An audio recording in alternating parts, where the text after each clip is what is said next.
So good morning. I'm Phil Strassler, founder of the Larry Krauss Family Office Tax and Technology Institute. We're trying a new format here, which I think is going to be incredible. It's very similar to the conference that we ran in November that I collaborated with Adriana and Alex, and that was an extremely successful conference. So our next technology program will be on February 27th, and we should be using the same format as we're using today. So I'm not only excited by the new format, I'm excited by the panel and the fact that Effie has agreed to basically moderate. So Efrat Avigdor is a good friend, a respected advisor with 25 years plus of experience in servicing family offices and ultra high net worth individuals. It's been my experience that her profound grasp of wealth-related intricacies allows her to be a great guide for clients that want to make their family office and family wealth move to a better place. I have met very many advisors, but Effie is at the top of the list. So with that, Effie, I'm going to turn it over to you and take it from there. Thank you, Phil. Appreciate it. Good morning, everyone. My name is Effie, as Phil mentioned. I'm your moderator today. I'm a consultant to family offices on a wide variety of topics, including operational best practices, tax planning, structuring, through my firm, Wealth Dialogue. I also provide independent board representation to family offices who are looking to expand and professionalize their boards. That's all I'm going to say about me, because really we're here about our panelists. And let's jump right in. I will let our speakers introduce themselves. Let's start with you, David. Yeah, well, good morning, everyone. And let me first thank you, Effie, for moderating, and Phil and Adriana for the opportunity. I'm coming to you from a rather nondescript conference room at our office in Midtown Manhattan. I'm David Barnard. I'm the CEO of Luminary Platforms. I think I'll introduce the company in a little bit more detail in a minute, but as our tagline says, we are technology transforming wealth transfer. I'll just acknowledge the obvious fact right out of the gate here. I'm not a typical fintech company founder. What I lack in youth and ability to code software, I will assure you we more than make up for with the rest of our team. By way of background, though, I bring experience in the industry from investment management through wealth management, some 25 years, all of which was at AllianceBernstein.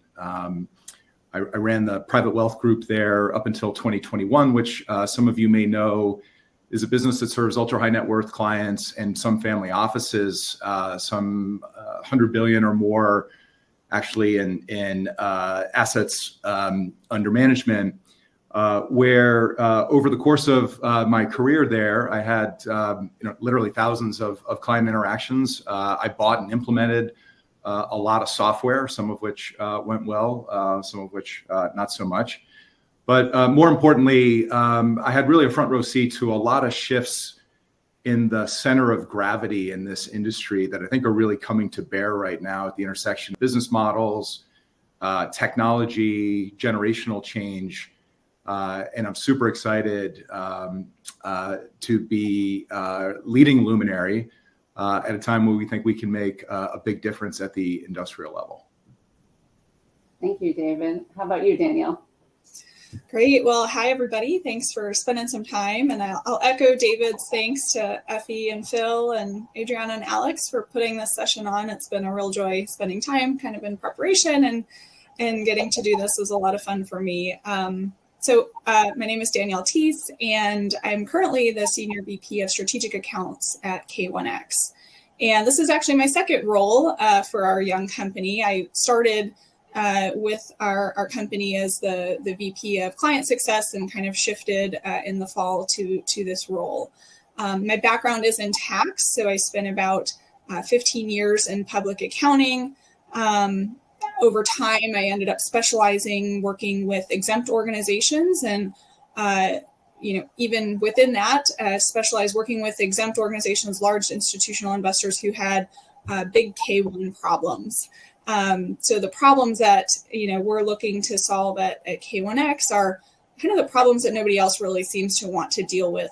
It's the schedule K1 and kind of all the things that surround receipt and production of that. So again, spent my time in public accounting. At the tail end of that, I was actually working in our tax technology function, and had the great pleasure of bringing clients in to use the tech almost as if it were being sold in the market.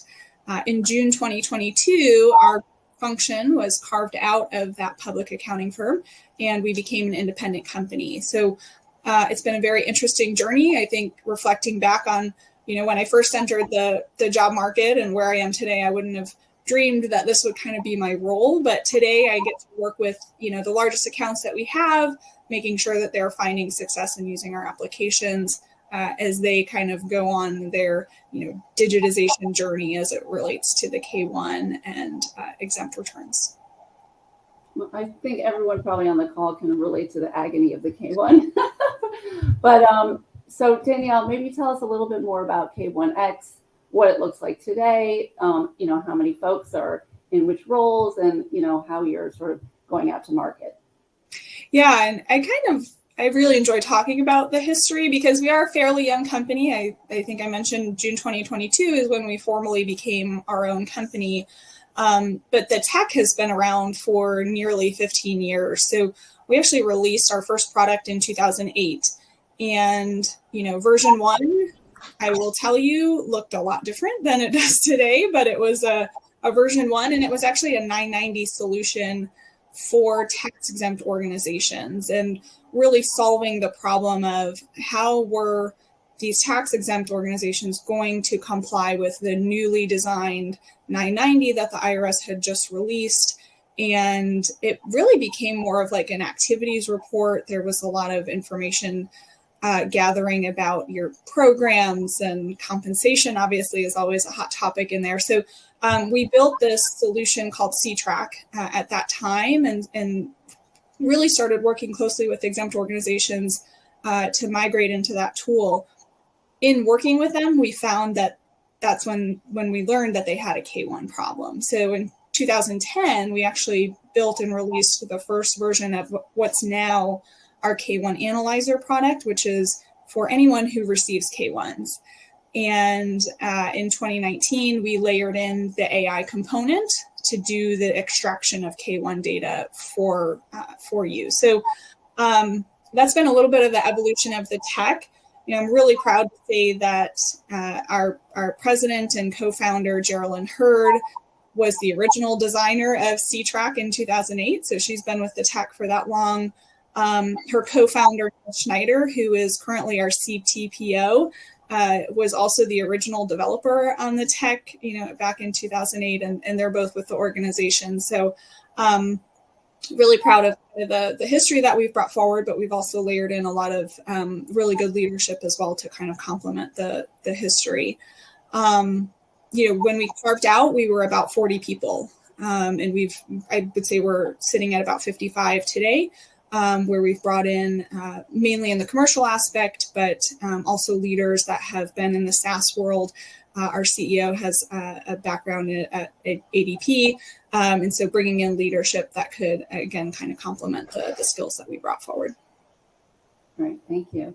Yeah. David, why don't you tell us about Luminary, and then maybe, have you both kind of add to that and to say, these are young companies, and most family offices that are looking to you sort of build out their technology space, maybe hesitant to invest, or sort of put resources into young companies that maybe don't have a long, they may have formed for a while, but not fully fleshed out until now. So maybe each of you can address that too as well.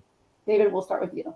Yeah, thank you. And I'll just address that kind of straight away. So, Luminary is a not quite 3-year-old company. So, at the maybe opposite end of the spectrum of what Danielle described. I will say, though, the genesis behind the company has been decades in the making, really over the course of my 25-year career. I think when you look at the perceived risk of adopting early software, there's a couple of ways to think about that, and I'll explain more about exactly what the software does in a minute, which I think is part of the de-risking story. One is what's your downside if it goes wrong? The data and collaboration platform that Luminary is purpose-built for trusts and estates really replaces Excel and PowerPoint and builds into a space where nothing exists. So unlike, say, general ledger or portfolio accounting or things that are really mission critical, where if it doesn't work perfectly, you're sort of out of business, and making a shift is non-trivial with that in mind. That's not the case with Luminary. In fact, when we onboard clients, we typically will do it almost one family, one household at a time. So it's sort of an incremental onboard as opposed to a big bang. But zooming out, also, you want to look at the experience of the people who have started the company, the strength of the backers. In our case, I started Luminary in 2021 with Joe Lonsdale, who is a prominent venture capitalist today, but also a very accomplished software builder in his own right. Among other companies, people on this call will know that he started include Adapar, also Palantir. And so we have, and what's helped me put the A+ team together that we have, that compensates for my lack of coding ability in my own right, really comes from that network, that pedigree. I think if you look at our backers, in addition to prominent venture capitalists, we have the likes of Rockefeller Capital, Focus Financial, strategic investors who see our vision and are behind it with their own balance sheet dollars. So that's how I would encourage you to kind of get comfortable with us. And I would further add to the point that for some of our early partners, there are economic incentives to join that. I think further de-risk the proposition. Let me just say a little bit more about Luminary, because I think that's relevant here, and I'd love to maybe come back and talk about a theme around convergence and sort of this idea of how RIAs are shifting more into family office-like services, really out of necessity, as the heart of what historically has been their business, delivering investment outcomes and sort of exclusive access to products, has really been democratized. And how in many cases, multi-generational family offices are looking more like RIAs in terms of the scale and service requirements they have, especially for next generation family members. But Luminary, in a nutshell, as I said, is a data and collaboration platform purpose-built for the delivery of trust and estate services. Our competitors today are Excel, PowerPoint, PDF, and effectively the old way of doing things. Our customers run the gamut from family offices to RIAs to professional services firms like accounting practices, law practices, and also insurance companies. The unifying thread sort of uniting all of them is this notion of really being the point person or the point firm in the wealth owner's financial life. At the heart of Luminary is a digital data record that structures information in a digital domain that's otherwise contained in trust documents and PDFs, or really any sort of legal entity that's been created to house and transfer value over time. The applications in Luminary that run on top of this data record create rich visualizations that are interactive, allow you to forecast outcomes, distributions, taxes into the future based on user-defined return and time assumptions. We have lots of other modeling capabilities that allow you to do one-off de novo scenarios for grats or gifts, things that are potentially opportunistic in terms of adding value to clients. Luminary also supports tasks and the management of activities that are idiosyncratic and unique to wealth transfer strategies that don't really have a natural home in any other technology system. But I think kind of most importantly, when we think about value propositions and business models going forward, one of the unique things that we do is unlock the reporting associated with the value of transferred wealth in the form of avoided estate tax. What we call transfer tax alpha, or really just sort of advisor alpha, has always been, as I wrote in a blog recently, kind of hiding in plain sight. People know that the value's out there, but it's an unreported metric. And as so many other aspects of wealth advisory and investment outcomes increasingly are, let's face it, kind of commoditized as they've been democratized, this is a big opportunity for wealth advisors of all kinds to really add something to the value proposition that they extend to their client in return for the fee dollar that they're earning. And so that's sort of what Luminary does in a nutshell. We do all of this in like one-click exports and reporting. And as I said, this is something that we're really excited to build at the industrial level. A lot of which comes from my experience at Bernstein, and we have some folks that were leading trust and estate services there that are also part of the Luminary team now as well. Well, it looks a lot prettier than anything I could come up with in PowerPoint, that's for sure. The bar is rather low. Exactly. Well, I would encourage anyone, listening in also, we don't have time for demos on this webcast, but, reach out to David or Danielle after this for a demo where you can really, experience the product live. I mean, obviously we can talk about it, but nothing really substitutes the experience. So maybe I'll head over back to you, Danielle. I know maybe you can address the young company question, but also let's dive into, the software itself. Tell us, what it does, what it solves, and how you got there. Yeah.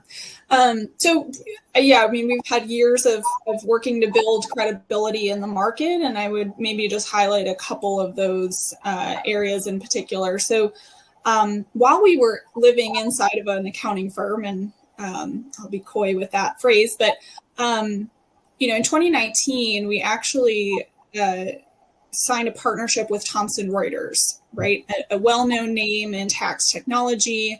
And they became a reseller of our K1 analyzer product. And we really engaged them in that way because other accounting firms were finding it challenging to buy technology directly from their competitor. And so we engaged Thomson to become a reseller of the tech, which really allowed us to open up the market to other accounting firms, and they bought through Thomson in that way. We maintain an integration partnership with Thomson today. So we do integrate both to Thomson products for e-filing as well as Wolters Kluwer. But we terminated the reseller relationship last fall, just given the fact that we now have our own commercial team and we've started developing relationships with these firms now that we're an independent company.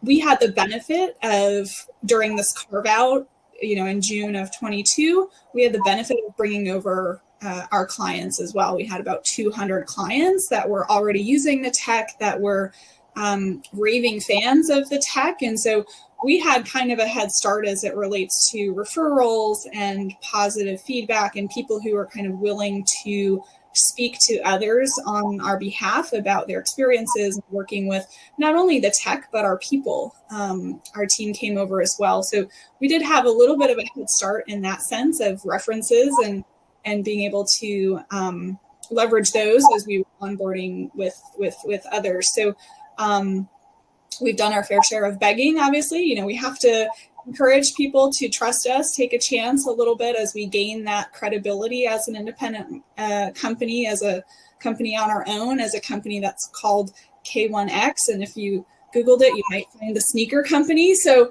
we've had to navigate some of those waters along the way. But I think, as I mentioned, bringing in the higher leadership that we have, our CEO, as well as our board. We have former IRS Commissioner Chuck Rettig, who we brought into the board, and just kind of building credibility through that vehicle as well. David, you gave a nod to some of your investors, and I would kind of mention something similar. You know, we did our Series A round funding, almost a year ago.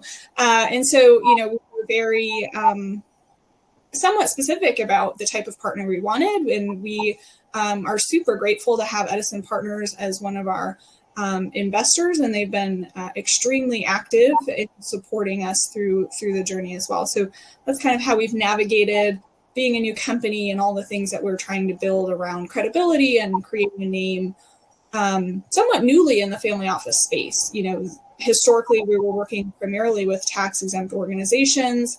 It kind of evolved into working with insurance and banking because we learned very quickly that they had a K-1 problem that was very similar.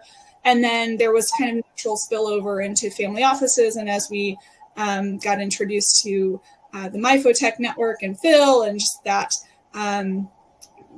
network of people, I think we learned very quickly that, you know, this problem spills over into the family office space as well. So, you know, as David mentioned with his tech, our biggest competitor is a lot of times Excel.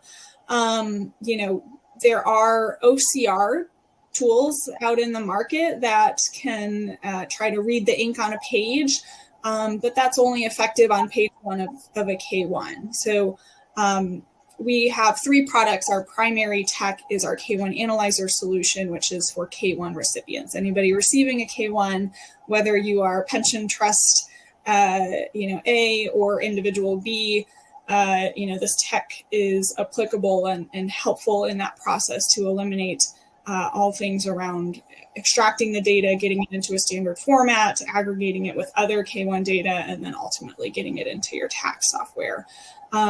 So that's the primary value prop with K1 Analyzer is leveraging machine learning and AI to get the data off of your K1s in seconds, not minutes, not days.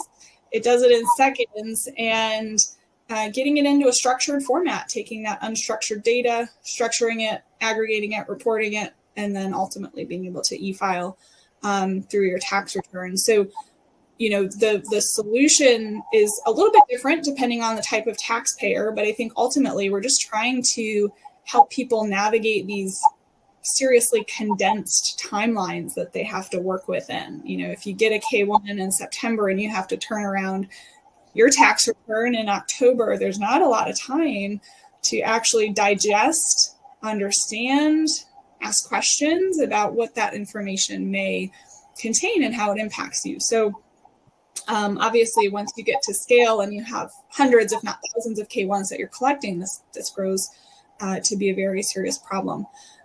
We do have 2 other products. So I mentioned our C-Track product is actually our flagship. It's our legacy product. And that was built for tax-exempt organizations. Again, I mentioned, you know, the IRS had created a new version of the form that became very activities-based. It's now more PR and marketing than tax. So getting all of that data collected from the various groups that maybe need to be involved in that collection, there was a need for a collaborative software. And so that was how C-Track was born and became very popular among large healthcare systems, large private foundations, large higher education institutions that had these giant endowments where they're heavily invested in these alternatives. And that was kind of the natural spillover into family offices. You know, we have lots of private foundations who are doing their 990PF filing, but also have large K1 portfolios. And then we slowly grew to family offices that had a charitable arm. So where, you know, every individual in the family has their own foundation and they have their own charitable initiatives. And maybe there are public charities or museums that they've also created. So that was kind of our wedge into the family office space, was really through the exempt side of the house. And then slowly getting into the other areas where the individuals themselves are collecting K1s, the corporate entities, anything like that. I would love to just explore that another minute, if you will. So, you know, family offices, they have a variety of investment entities. They may have a foundation or 2, as you mentioned. And if you have a tax team, either internally in your family office, or you have one, you've outsourced the compliance, if you're sitting inside the family office, you've got, hundreds of K1s potentially, each one 20 pages long plus, and you've got to get them somehow from each one of these portals, and then you've got to get them over to your outsourced accounting team, which may use who knows what software, each one different. How is that chain kind of simplified and removed? Yeah, it on the tail end of my career in public accounting, I was actually engaged by one of our larger institutional investors to do the portal work. We called it portal work, and it was simply helping them go out to hundreds of portals and gathering the K1s. And they paid us a healthy amount of money to do that. And, quite honestly, that's not really what CPAs are paid their hourly rate to do, but they are. I mean, this company had nobody that could do it, didn't have the capacity internally to do it. And so they engaged us as an outsourced firm to help navigate that. So, that was probably 5 or 6 years ago. And we've since seen the emergence of, what we call portal scrubbers, right? There are companies who've now been created to go out and do that on behalf of these large investors, and they can go out nightly and do the K1 collection. So our angle with that is really looking to make those strategic partnerships where we can API a connection so that if they're the ones going out and collecting the K1s, then there's a seamless way that those K1s then route into our technology, just removing that extra click or email or whatever the case may be to move the data. So we're partnering with companies who do that to kind of feed the K1s in.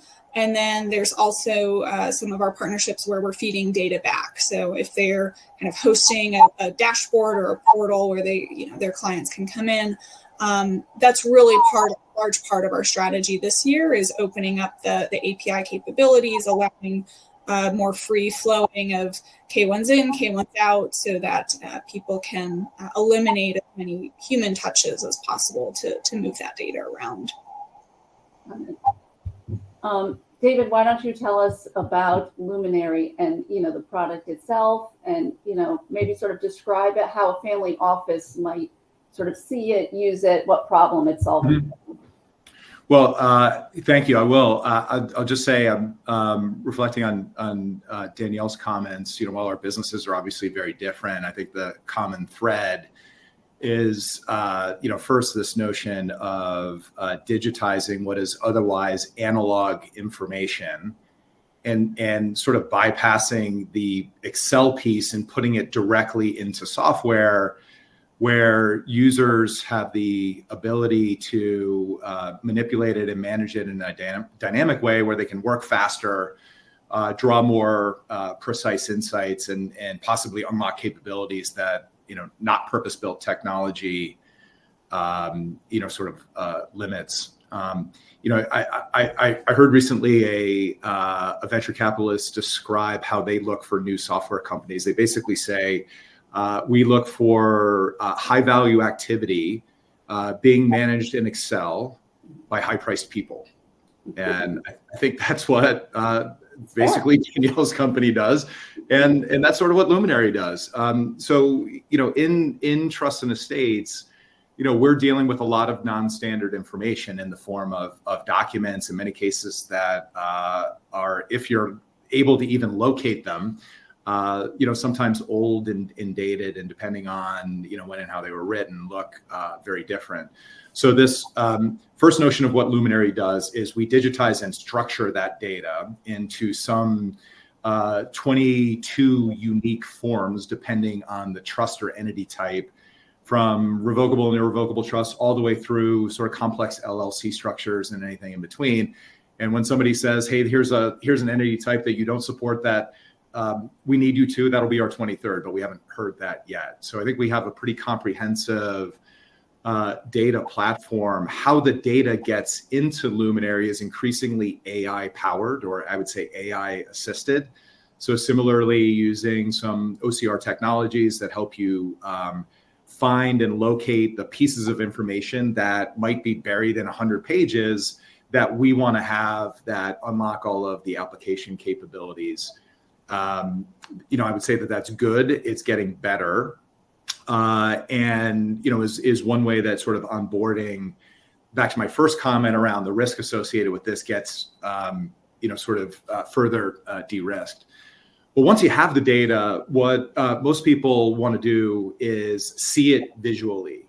And so, if you're lucky, again, you might be able to have everything located in tables or sort of traditional report format. That's not how most people think, and certainly not when they want to understand how something actually works over time, not just at a moment in time. And so Luminary in our data fields pick up all of the interrelationships between trusts and entities, including LLCs that own pieces of other LLCs in this sort of Russian nested doll format, and allow you to see how that works in a very visually rich, interactive way where things are clickable. You hover over, you see flows in and flows out. You can move quickly into domains that allow you to model into the future based on time and return-based assumptions, what distributions to individuals and charitable entities and taxes would look like. That, really in a way that doesn't exist today, starts to motivate people to act more proactively in their best interest. And that's really one of the big unlocks. We talk about how Luminary can save time, it can help streamline professional services fees, and that's all real. And by the way, we'll more than pay for your Luminary subscription. But when you think about the things that you can unlock in terms of proactive insights and things that cause you to, really capture tremendous value, and the sort of value we're talking about for the people who serve folks on this call, it's significant. I mean, that's potentially game changing, and that puts aside, and certainly not to diminish, a higher engagement level with the principals for whom you're serving, especially when we're talking about kind of the next generation for whom wealth transfer is a very important topic, and who expect to be served in a very different way than, say, the current generation does. As I mentioned, we have a lot of modeling capabilities that can get pretty wonky and idiosyncratic in terms of modeling scenarios around advanced wealth transfer strategies. Once those strategies are in place, putting them in an environment where tasks and activities and the value associated with them can all be managed, monitored, and reported. But what I think is most distinctive about Luminary, and this sort of comes back to what really defines a family office experience, is we've built Luminary as a collaboration platform. So our digital data records are available to be permissioned from an access perspective for any third-party advisor for whom this information is relevant. And obvious folks there could be CPAs, tax advisors, attorneys, because what you really need when you're talking about a data foundation is for it to be a source of truth. And it can only be that if all of the right eyes are on it and have the ability to read, write, edit, and you can track all of that, including things like remaining exclusions, which are also part of the data records that we support. So it's very comprehensive in terms of really anything that you would need to manage existing planning, but more importantly, fine tune it because it's a living, breathing thing, and make it something that is more effective going into the future. And in doing so in this collaborative way, because let's think about it, what are family offices at their heart? It's bringing together various areas of expertise in a unified fashion in service of a common client. Luminary is purpose-built to support that for trusts and estates, which again, we think is one of the very obvious places to build in an environment of democratization, commoditization, and convergence, for which, again, there really is no purpose-built technology outside of Excel and PowerPoint. Well, David, you mentioned a couple of different users. To the typical user could be someone in the family office. They could be an advisor, an attorney, somebody outside the family office, serving the family office. But how easy is it to use, to learn, to pass on to, sort of the next person in that job, description, let's say. Mm-hmm. And, I imagine it gets better over time as more and more data kind of lives in it, right? And so how do you make sure that you're sort of preserving that? Yeah, well, so I think one of the things you mentioned there is sort of this implied institutionalization of knowledge. And that's really, I'd say probably more than anything else, what Luminary does really well.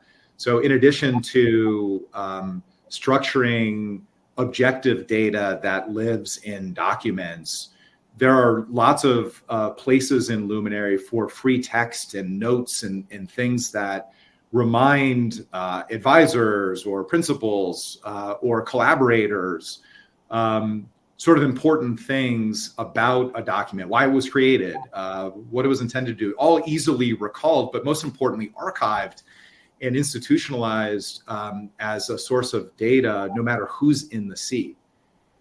Getting up and running in Luminary, I would say, is an hours long, not weeks, not months long activity. We have folks on our team who, as I mentioned, come from my background with product and software expertise as well, but who have sat with clients, have worked directly with family offices, with wealth owners, and have been building our product from day one. So there's a lot of support and expertise there. And I think we built it very much with that user in mind, because in a lot of ways, we're solving the problems that were the pain points for people who now work for Luminary. So in some ways, coming to work is liberating for them.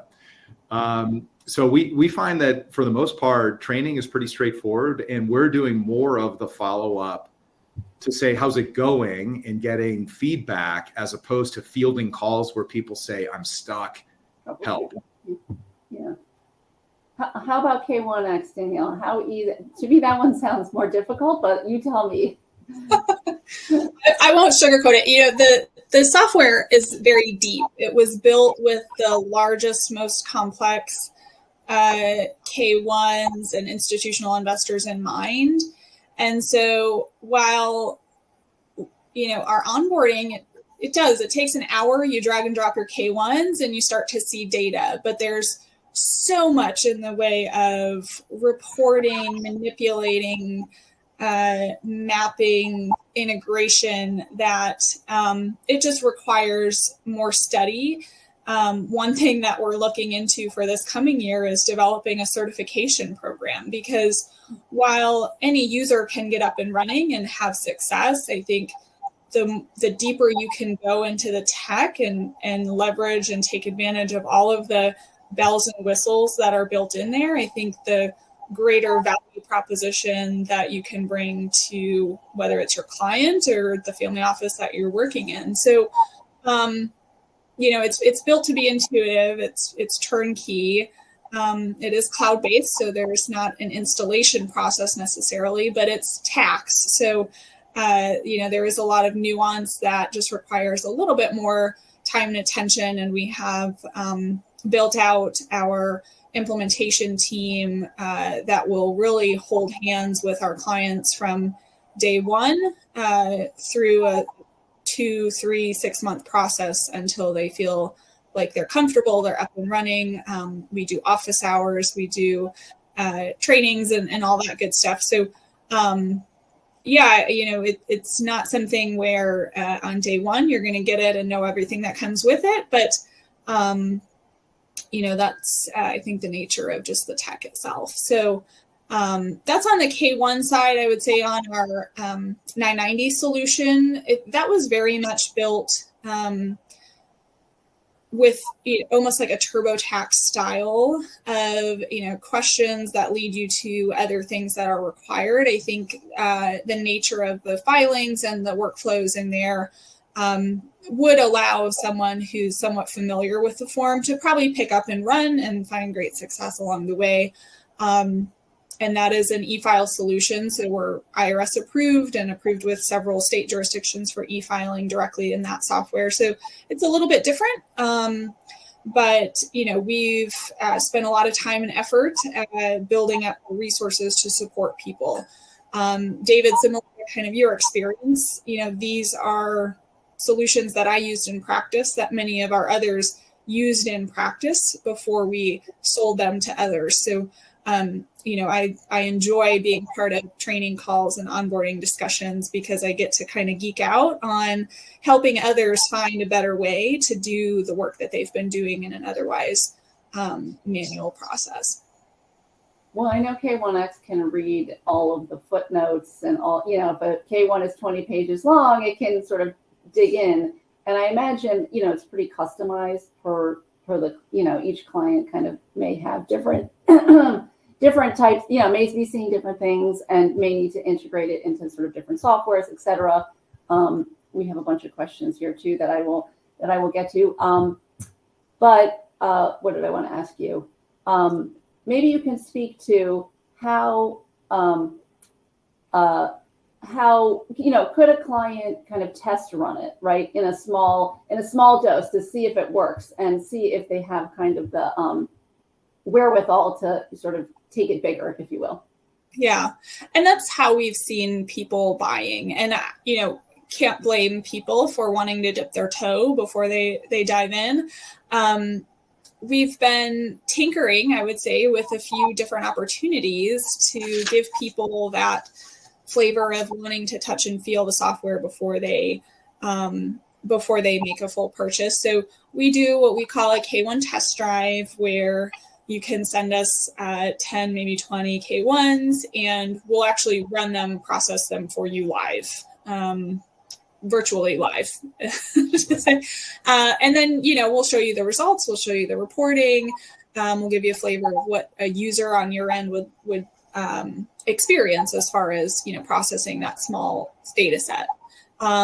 We've also done pilots with, larger organizations who are wanting to do maybe closer to 100 or, 200. And we almost kind of call them more of like a phase 1 implementation of like, yeah, let's get going with a small population with the expectation that, within the next 6-9 months, you're more comfortable in a position to kind of go all in. So we've seen that buying pattern. I'm not sure that we're in a position that we could change how buyers have been trained to purchase new tech. So we're not interested in necessarily swaying people otherwise. But we have seen the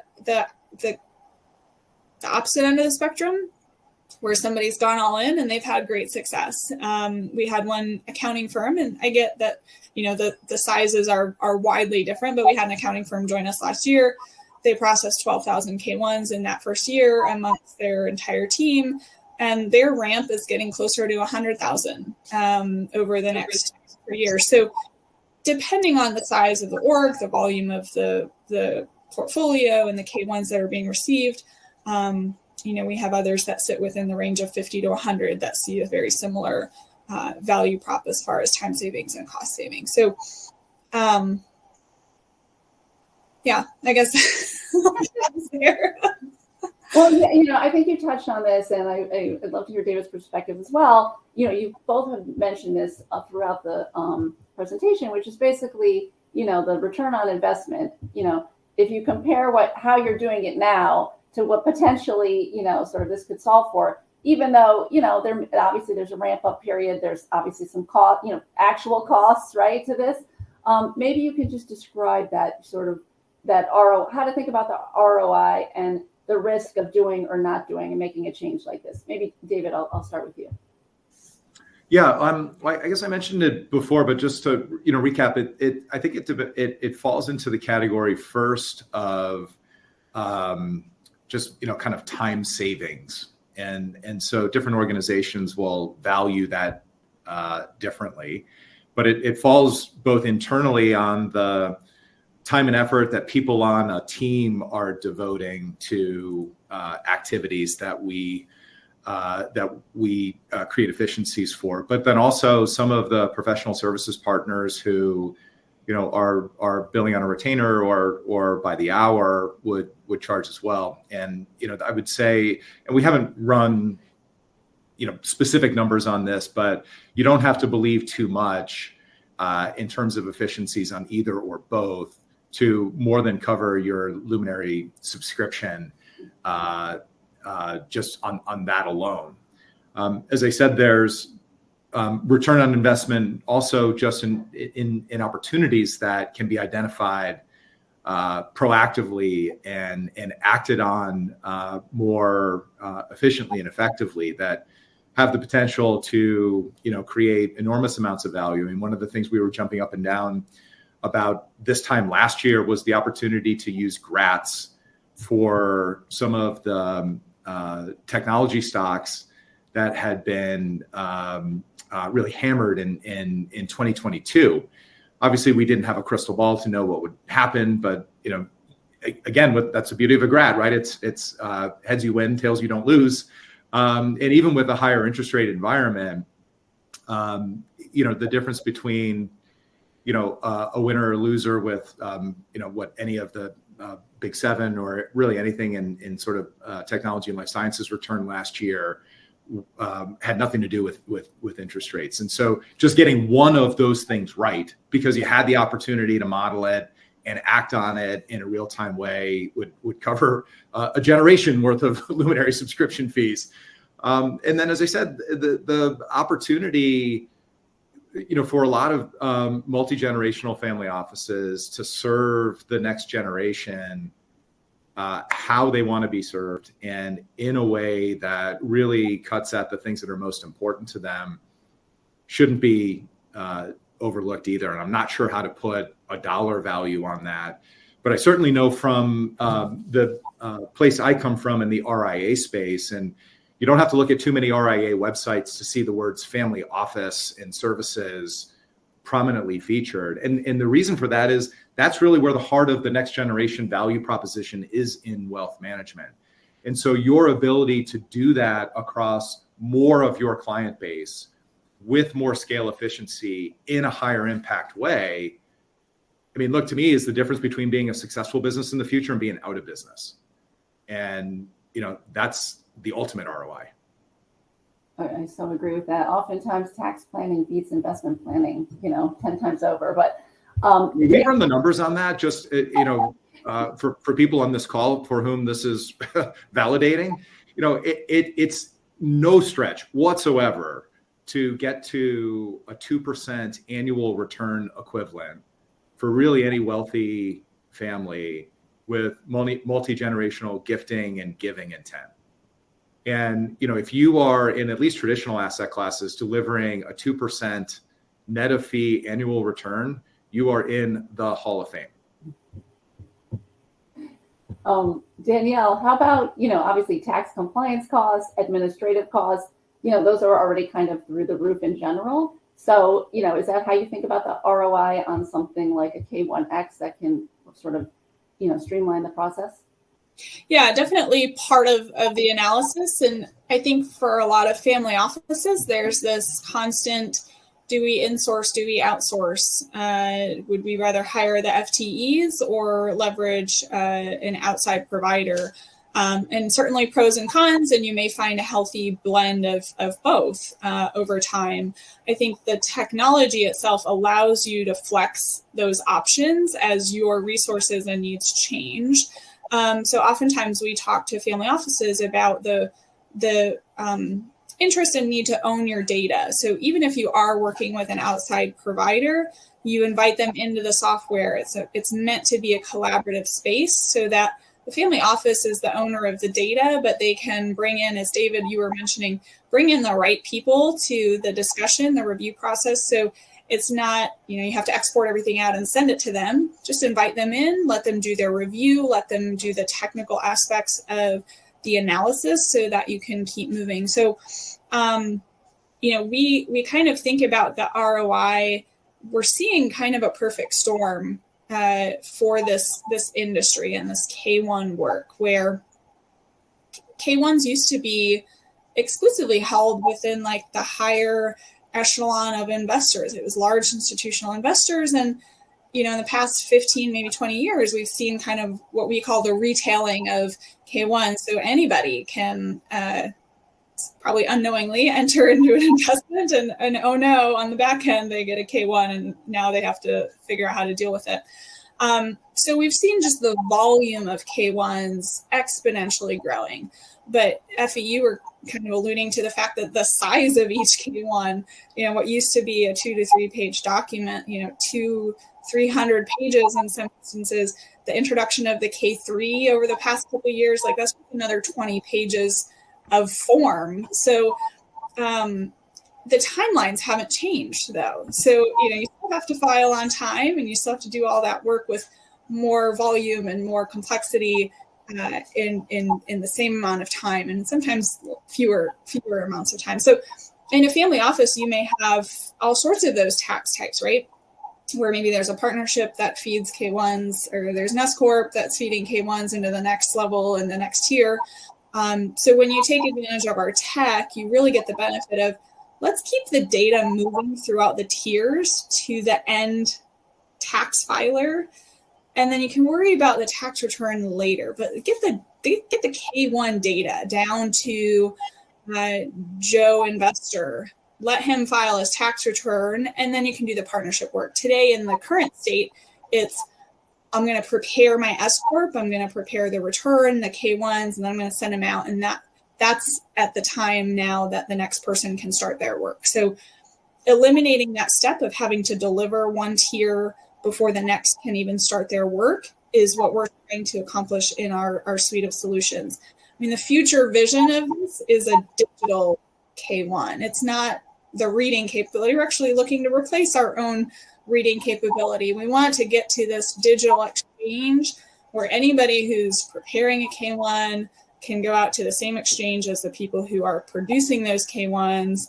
And obviously with all the security needs that would be in place, but go out and get that data that you need without having to monkey around with PDFs and portals and all the stuff that keep people from being able to move down the line. So,